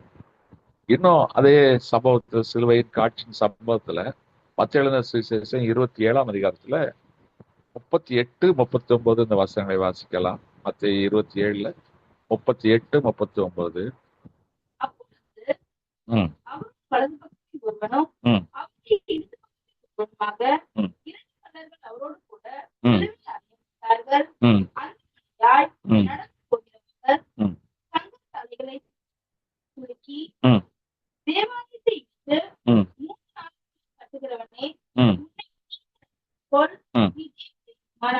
நீ தேவகுமாரனே ஆனால் சிலுவையிலிருந்து இறங்கி வா என்று அறிவித்தார்கள். 40ஆம் வசனம். 40 என்று அவரை, இது யாரு? அந்த ஹைவேஸ்ல வேடிக்கை பார்த்த கூட்டம், சும்மா வெத்து கூட்டம். இது எருசலேமுக்கு போறாங்க. எருசலேம்ல இருந்து சிலர் அந்த வழியாக பல தேசங்களுக்கு பிரயாணப்படுறாங்க. தேசிய நெடுஞ்சாலை அந்த எருசலேமுக்கு வெளியே இருந்தது. நகரத்துக்கு புறமே தான் இவர் அடிக்க ஒப்பு கொடுக்கப்பட்டார். வழிபோக்கர்கள் இன்னைக்கு நம்முடைய வாழ்க்கை சம்மந்தமே இல்லாம வழிபோக்கர் நம்மளை பரியாசம் பண்ணிட்டு போவான், தூஷிப்பார்கள். யோசிச்சு பாருங்க, தூஷிக்கிறார். வழியில ஒரு குடிகாரன் குடிச்சு கிடக்கிறானா, சும்மா போறவனை தூஷிப்பான். வழியில ஒருத்தன் தகாத காரியத்தை செய்கிறான் என்றால் தர்மாடி கிடைக்கும், தூஷிப்பார்கள். ஒரு பெரிய திருட கையங்களவா மாட்ட போயிட்டால் எல்லாரும் அடிச்சுட்டு அவனை தூஷிப்பார்கள். சரி, அவன் தவறுக்கு. ஆனா இயேசு கிறிஸ்து குறித்து அறியாத அதுன்னு சொல்றாங்க. உனக்கு வல்லமை உண்ட, நீ சிலுவையிலிருந்து இறங்கி வா. அப்ப இயேசு கிறிஸ்து வல்லமை அறிந்தவர்கள், அப்படியே அற்புதத்தை பார்த்தவர்கள். ஆனா வழிபோக்கராய் வரும்போது இயேசு கிறிஸ்து வாயில வந்தெல்லாம் சொல்ற. நம்முடைய வாழ்க்கை வழி பயணத்துல நீங்க எத்தனையோ வழிபோக்கர்கள் வருவார். எத்தனை பேரால் நீங்கள் தூஷிக்கப்பட்டிருக்கிறது தெரியும் இருக்கும். உங்க 40 வயசு வாழ்க்கை பயணத்துல எத்தனை பேர் குறுக்கிட்டார்களோ, எத்தனை பேர் உங்களை தூஷித்தார்களோ தெரியாது. சில நேரத்தில் உங்க வார்த்தையா தூஷித்திருக்கலாம். நீ உருப்படவே மாட்டாடா, நீ மாடு மேய்க்கத்தான் லாய்க்கு, உன்னை தூஷித்திருப்பார்கள். உங்களை இனத்தான், உங்க அப்பன் குடிகாரன் பெற்ற மகன் இப்படிதானே இருப்பான், தூஷித்திருப்பார்கள். வாங்கின கடனை கொடுக்க வக்கில்ல வந்துட்டான், இதெல்லாம் பெரிய ஆள், தூஷித்திருப்பார்கள். சும்மா கண்டவனும் வழியில போறவனும் வர்றவனும் நம்ம தூஷிக்க முடியாது. சில நேரங்களில் வரும். இயேசு கிறிஸ்துவ பாருங்க, போறவன் வர்றவன்லாம் தூஷிக்கிறான், ஒருத்த கூட பரிதாபப்படல. நம்ம ரோட்டை ஒருத்தன் அடிபட்டு கட்டதான் அச்சோ ஐயோ யாரோ எவரோ விசாரிக்கிறோம். ஆனா அன்னைக்கு வேடிக்கை பொருளாய் இயேசு கிறிஸ்து தொங்கிக் கொண்டு இருக்கிறார். வேதனையில் தொங்குகிறார். இவர்கள் வேடிக்கை பொருளாக பார்த்து கொண்டு வார்த்தைகளால் குத்தி கொண்டு, ஈட்டியால் குத்தினது கூட அவருக்கு தெரியவில்லை, வார்த்தைகளால் குத்தி வழி போக்கர். பொதுவாக சொல்ல கண்ட நாயும் அப்படிம்பாங்க, கண்ட நாயும் பேசுது சொல்றாங்களா இல்லையா? அதான் அந்த வழி போக்கர். அவங்க வாழ்க்கை பயணத்துல வழிபோக்கர்களாய் வருபவர்கள் கூட தூஷிக்க முடியாத சூழ்நிலை வரும். ஆனா கவலையப்படாது, அந்த தூஷிக்கிறவர்களை கர்த்தர் அறிந்திருக்கிறார். ஆனா நாம என்ன செய்யணுமா? நாம எப்படி தூஷிக்கிறோம்? யாரு தூஷிக்கிறோம்? நம்ம தகாத வார்த்தைகள் சொல்லி யாரும் தூஷிக்கிறதுல, அபியூசிவ் லாங்குவேஜஸ் சொல்றதுல, பில்த்தி லாங்குவேஜஸ் நாம் யூஸ் பண்றது இல்லை.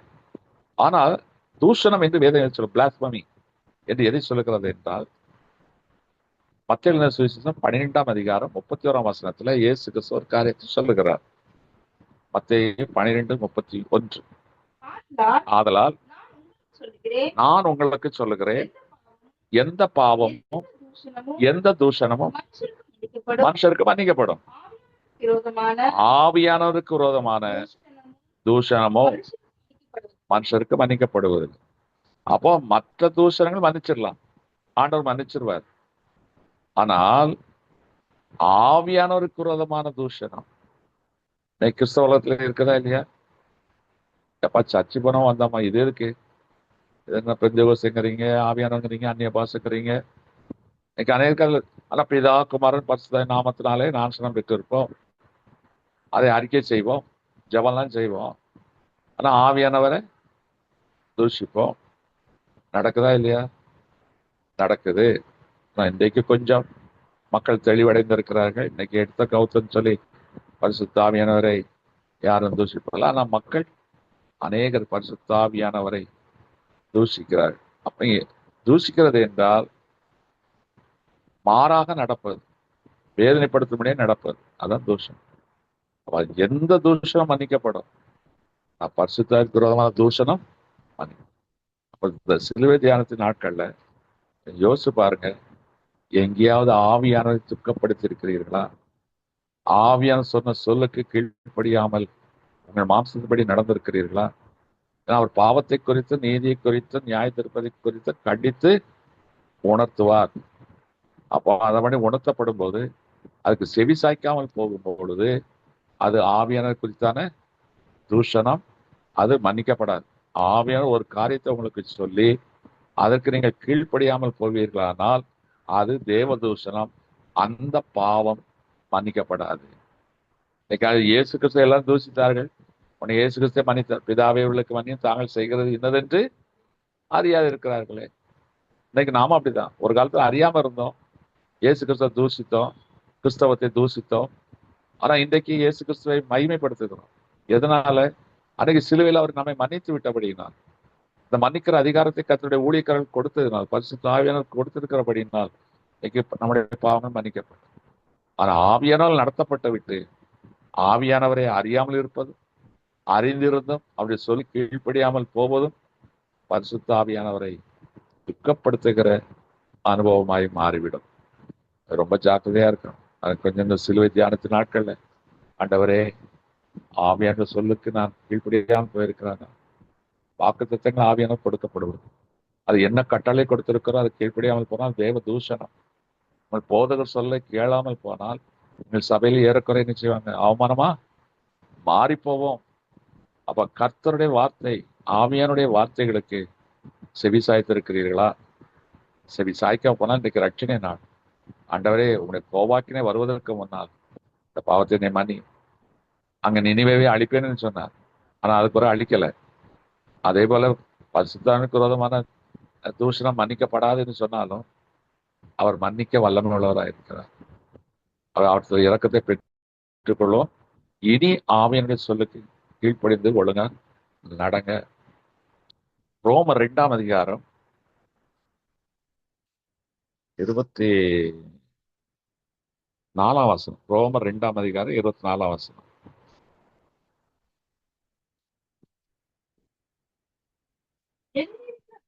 எழுதியிருக்கிறபடி தேவனுடைய நாமம் புற ஜாதிகளுக்குள்ளே உங்கள் மூலமாய் தூஷிக்கப்படுகிறது.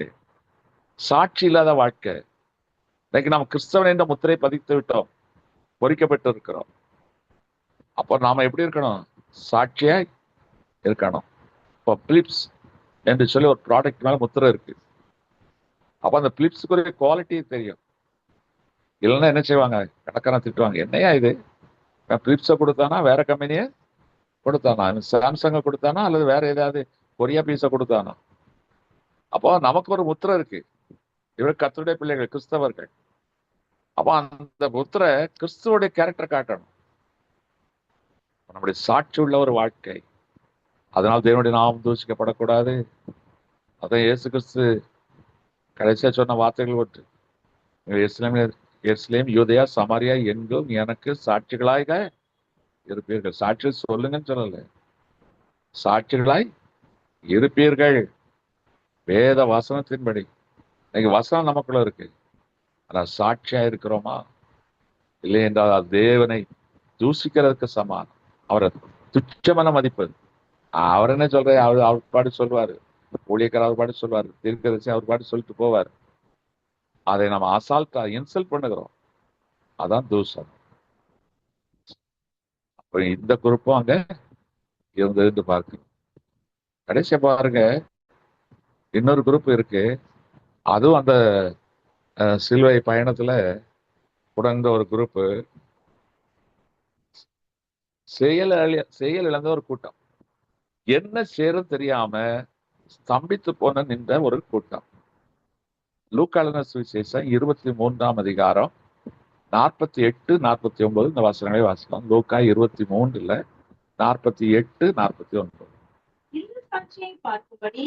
இந்த சாட்சியை பார்க்கும்படி கூடி வந்த ஜனங்கள் எல்லோரும் சம்பவித்தவைகளை பார்த்த பொழுது தங்கள் மார்பில் அடித்துக்கொண்டு திரும்பி போனார்கள். அவருக்கு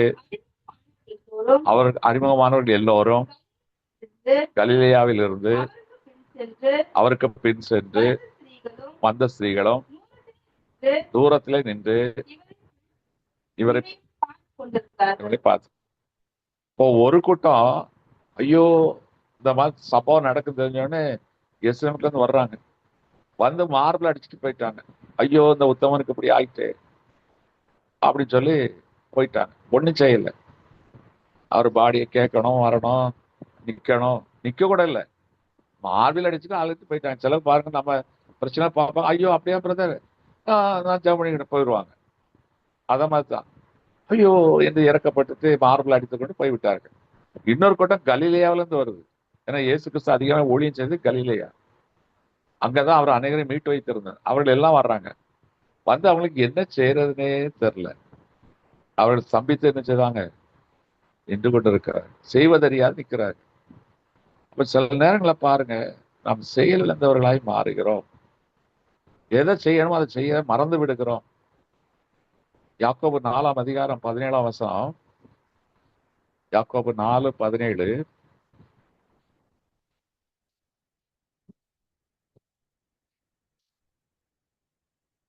ஆமா, 4:17.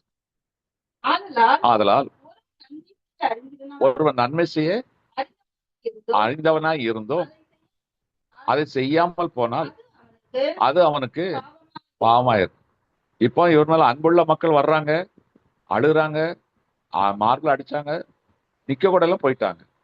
இன்னொரு கூட்டம் தூரமான இடத்துல கல்யாணம் வர்றாங்க, காலைல புறப்பட்டு மத்தியானம் வர்றாங்க, வந்து சேர்ந்தாச்சு. ஆனா வந்தவங்க என்ன செய்யறாங்க, என்ன செய்யறதுன்னு தெரியாம ஸ்தம்பித்து அழுது கொண்டு இருந்தார்கள். நம்ம வாழ்க்கை ஒண்ணு மார்பிள் அடிச்சு அழுகிறோம், இல்லை கண்ணை தொடச்சிக்கிட்டே இருக்கிறோம். இன்னைக்கு நாம் கிறிஸ்துவை அறிந்திருக்கிறவர்களானால் நன்மை செய்ய வேண்டியதுல நன்மை செய்யணும். அந்த கூட்டம் ஒண்ணுமே செய்யணும். அரிமத்தியாவூரானாகிய யோசேப்பும் ஒரு நாள் இரவு வந்த நிக்கதேமு என்ற பரிசேனும் என்ன செய்தாங்க? இயேசு கிறிஸ்துவுக்காக பிலாத்திடத்துல போய் சரீரத்தை கேட்டு வாங்கி தங்கள் திரைச்சலை சுற்றி வெள்ளை போல தூபவர்க்கு எல்லாத்தையும் கொண்டு வந்திருக்கா நிக்கோதேமு. அதெல்லாம் வச்சு பாடம் பண்ணி அவர் தனக்கு விட்டு வெட்டியிருந்த அரிமத்தியவரான யோசேப்பு பெரிய பணக்காரர்களுக்கு அன்னைக்கு சொந்த கல்லறை இருக்கும். அந்த கல்லறையில கொண்டு போய் இவரை வைத்தார்கள். இந்த 2 பேரும் தான். யோசிச்சு பாருங்க. அப்போ அநேக நேரங்களில் நாம் சேர்ந்து விடுகிறோம், ஸ்தம்பித்து விடு, என்ன செய்யறதுன்னே தெரியல. ஆனா நீங்கள் என்ன செய்ய வேண்டுமோ அது வேதத்துல இருக்கிறது. ஆபத்து காலத்தை நோக்கி கூப்பிடு. அதே போல எந்த நேரத்துல தவிக்கிற நேரத்துல என்னை நோக்கி கூப்பிடு. அப்ப திக்கிட்டவர்களுக்கு விதைகளுக்கு நாம் என்ன செய்யணும்? இந்த சிறியர்கள் ஒருவருக்கு எதை செய்தீர்களோ அதை எனக்கே செய்தீர்கள். ஆனா அவருக்கு அன்னைக்கு யாரும் உதவி செய்ய மனசு வரல, முடியல, இயலாமை. உனக்கு கிறிஸ்துக்காக செய்யணும்னு மனசு இருக்கும், ஆனா அழுதுட்டு போயிடுறோம். உலகத்துல நடக்கிற காரியங்கள்லாம் பார்த்துட்டு அப்படியே அழுதுட்டு போயிடுறோம், மார்பிள் அடிச்சுட்டு போயிடுறோம். ஆமா, நாம என்ன செய்யறது? நாம போய் என்னத்தான் செய்ய முடியும்? இப்படி நாம் ஆனா நம்மோடு இருப்பவர் பெரியவர். இந்த நாளில் இயேசு கிறிஸ்துவுக்காக நாம் எதையாவது செய்ய வேண்டும். நன்மை செய்ய அறிந்திருந்தோம், செய்யாமல் போனோம். இன்னைக்கு ஒன்னால இயேசு கிறிஸ்து நாம மகிமைப்பட முடியும். என்ன செய்ய முடியுமோ அதை நீங்கள் செய்ய வேண்டும். அவனை செய்வோமா? இயேசு கிறிஸ்துக்கு நம்ம என்ன செய்ய வேண்டும்? என்ன செய்யலாம்? பாசிட்ட ஆலோசனை கேளுங்க, ஊழியக்காட்ட ஆலோசனை கேளுங்க. கர்த்தர் உங்களை எதுக்கு தெரிந்தெடுத்தால் அதை செய்யுங்க. அப்போ நாம் இயேசு கிறிஸ்துக்காக ஏதாவது செய்ய வேண்டும். நற்கிரியைகளை செய்ய வேண்டும். நற்கிரியைகளை செய்கிறவருக்கு பலன் கூட வருகிறது. அன்னைக்கு அரிமத்தியவரான யோசேப்பும் அந்த நிக்கோதேமும் நற்கிரியைகளை செய்தார்கள். அவர்கள் பெயர்கள் அன்னைக்கு இடம் பெற்றிருக்கு. இயேசு கிறிஸ்து சரீரத்தை சுமக்கிற ஸ்லாக்கியம் ஒரு தாய்க்கு பிறகு யாரு கிடைத்தது? இருவருக்கு தான் கிடைச்சது. யோசிச்சு பாருங்க. அவருடைய சரீரத்தை சுமக்கிற ஸ்லாக்கியம் தாய் மரியாளுக்கு கிடைத்தது.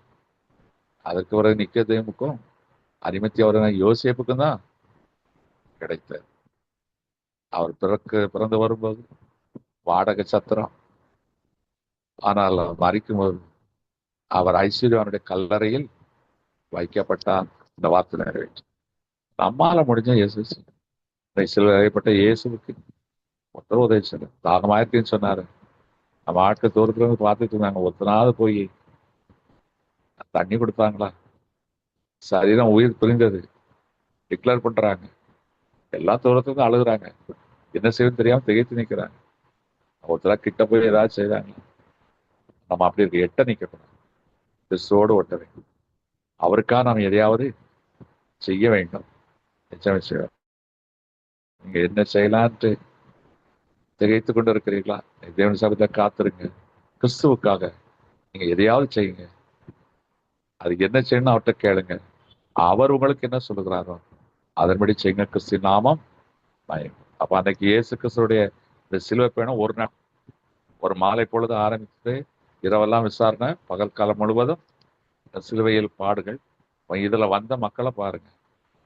ஒரு அரைகிறான் முதல்ல, அதுக்கு பிறகு வருஷ ஒருத்தன் அரைகிறான். முதல்ல பொய் சாட்சி சொல்றான், அப்புறம் ஒருத்தன் அரைகிறான், பிறகு ஒருத்தன் நீதியை புரட்டி போட்டான், அதற்கு பிறகு பரியாசம் பண்ணுகிறார்கள், கண்ட வழிபோக்கணும் தூசிக்கிறார்கள், அதுக்கு பிறகு செயலிழந்து காணப்படுகிறார்கள். என்ன செய்வது தெரியாமல் திகைத்து போய் பேதலித்து போய் நிற்கிறார்கள். எனக்கு அந்த கூட்டம் அன்னைக்கு இருந்தது. இன்றைக்கும் அப்படிப்பட்டவர்களாம் நாம் இருக்கிறோமா? யோசிச்சு பாருங்க. இதெல்லாம் இயேசு கிறிஸ்துவை சிலுவையில் அறைகிற கூட்டத்தால் அன்னைக்கு காணப்பட்டது போல இன்றைக்கு நாம் இருக்கிறோமா? சிலுவை தியானத்தை தியானிக்கிற நீங்கள் நான் இனியாவது கிறிஸ்துவுக்காக நாம் எதையாவது செய்ய முடியாது நம்மை ஒப்புக் கொடுப்போம். கண்களை மூடுவோம். தேவன் நோக்கிப்பார். அன்பின் தேவனையும் நன்றியோடு ஸ்தோத்தரிக்கும். அன்றைக்கு ஒரு கூட்டம் இருந்தது. அதே போலதான் கிறிஸ்தவ கூட்டம். நான் ஒரு கூட்டமா இருக்கிறோம். ஆனா எப்படிப்பட்ட கூட்டமா? நீ சிலுவையில் அறியப்பட்ட போது உமக்கு விரோதமாய் பொய் சாட்சி சொன்ன கூட்டமா இருக்கிறோம். பரியாசம் பண்ண கூட்டத்தாரா இருக்கிறோம். தூசித்த கூட்டத்தாரா இருக்கிறோம். நீதியை புரட்டி போட்டவர் கூட்டத்தாரா இருக்கிறோம். செயலிழந்தவர்களாய் இருக்கிறோம். என்ன செய்வது தெரியாதபடி திகைத்தவர்களாய் நிற்கிறோம். ஸ்தம்பித்து போய் நிற்கிறோம். அழுது கொண்டு நிற்கிறோம். மார்பில் அடித்துக் கொண்டு இருக்கிறோம். ஆனா கண்ணீரை துடைக்கிற உமக்கு நாங்கள் ஏதாவது செய்ய வேண்டும். இந்த சிலுவை உபதேசித்த நாட்கள் நாங்கள் உமக்காக என்ன செய்வேன்? ஒரு பிரயோஜனமுள்ள ஒரு வாழ்க்கை வாழ்வதற்கு எங்களை கற்றுத்தார். நன்றி தகப்பனே, நன்றி. இந்த நாளிலும் நீர் எங்களோடு பேசின அந்த வார்த்தைகளுக்காக ஸ்தோத்திரம். சிலுவையின் உபதேசத்தினால் நாங்கள் எங்களை சீர்படுத்திக் கொள்ள உதவி செய்திருக்கிறேன். நாங்கள் வேடிக்கை பார்க்கிற அழுது புலம்புகிற கூட்டத்தாராயிராதபடி உமக்காக பெரிய காரியங்களை செய்கிற கூட்டத்தாராய் எங்களை மாற்றினபடியால் உமக்கு ஸ்தோத்திரம், ஸ்தோத்திரம், ஸ்தோத்திரம். எங்களை தாழ்த்தி உங்களை கரங்களை ஒப்புக் கொடுக்கிறோம். இந்த தியானத்தை கேட்டு எங்கள் வாழ்க்கையை சீர்படுத்திக் கொண்ட ஒவ்வொருடைய வாழ்க்கையிலும் நல்லவராகவும் வல்லவராகவும் பெரியவராக காணப்பட முடியாது வேண்டிக் கொள்கிறோம். ஒவ்வொரு தாழ்த்தி ஒப்புக் கொடுக்கிறோம். இயேசு கிறிஸ்துவின் வல்லமை உள்ள நல்ல நாமத்தில் பிதாவே. என் ஆத்துமாவே கர்த்தரை ஸ்தோத்திரி, நாமத்தை ஸ்தோத்திரி. என் ஆத்துமாவே கர்த்தரை ஸ்தோத்திரி. கர்த்தர் செய்த சகல உபகாரங்களையும் அல்லேலூயா. ஸ்தோத்திரம்.